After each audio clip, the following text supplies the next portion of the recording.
Hi again then guys, and welcome to another car review from Gran Turismo 6, in particular returning once again to Spirit of Le Mans for another updated review, this time for a very popular car, very highly requested for me to review it again, and pretty popular as well as far as people wanting it back in Gran Turismo, and that is of course the BMW V12 LMR. Very interesting car. It won Le Mans in 1999, and it's a very interesting vehicle because it's one of the few LMP cars to have a really large engine.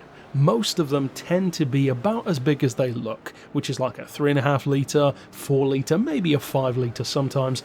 This is a 6 litre V12. That is a serious engine. It's up there in fact with stuff like the Pajamas LMP, which has a 6.2 litre, and some others as well, notably the Aston Lola, the B09-60, which has a 5.9 litre V12. So there are some big engines in prototype racing, but not much, not that often, and even rarer is to see a car that's naturally aspirated, especially that wins, as this one did. Now, as I believe I probably mentioned in that original review from literally years ago now on the channel, my single favourite thing about the V12 LMR, and this still stands to this day for sure, is the visibility. The cockpit view on this car is superb, and you'll see that a little bit later on in the video when we switch to that. There's just this inherent simplicity to the LMP 900 era, and even to some of the earlier LMP 1s of the 2000s, that they just have fantastic visibility. Everything from the Audi R8 to the V12 LMR to, of course, one of my favourites, the Cadillac LMP, the aforementioned Panos LMP open top. They just have such fantastic visibility, and this is one of the best, and one of the earliest examples of that as well. You don't have a closed little World War II pillbox style cockpit around you, you don't have big dials and gauges all over the place, it's just you, a steering wheel, and a couple of reverse mirrors.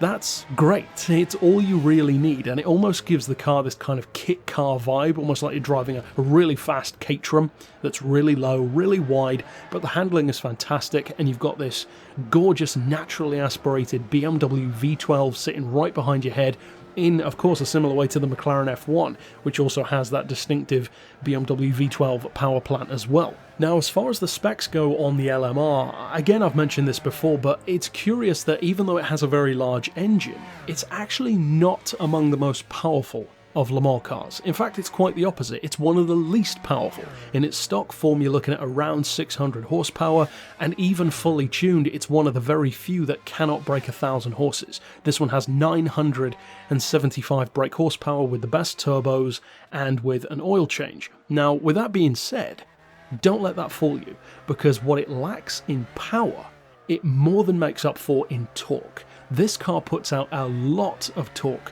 for a naturally aspirated V12.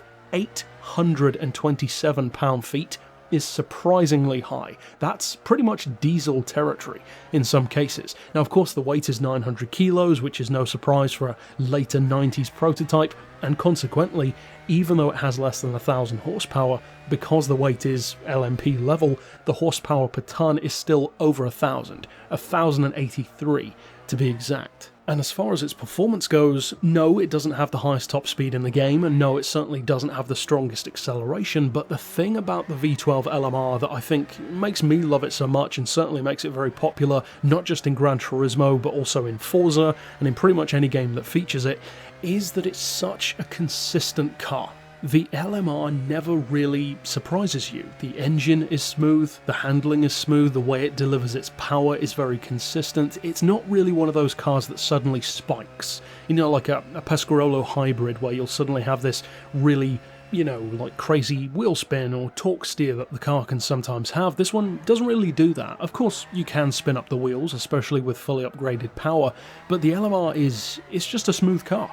And it's not too surprising why it won Le Mans, because it's consistent, it's reliable, and for all intents and purposes, it actually kind of comes off as being a pretty simple approach at an LMP car. It doesn't have some radical aero design, it even has a very simple looking livery, which manages to be very iconic at the same time, and although this car won't necessarily dominate any stats in the game, it's not the cheapest or the most expensive, it's not the fastest or the slowest, not the most or least powerful, I think that can sometimes make the car incline towards being maybe a little overlooked in the upper echelons, but at the same time it is popular, so I think it's done a good job for itself of not being forgotten in the game. And I think partially that's because it's so unique in the BMW dealership. And I can still remember when the V12 LMR was first introduced, or at least when I first saw it, and that was in Gran Turismo 4, alongside the Peugeot 905. Those were easily the two Le Mans prototypes that stood out the most to me when I first saw them in that game. Of course the Bentley as well, but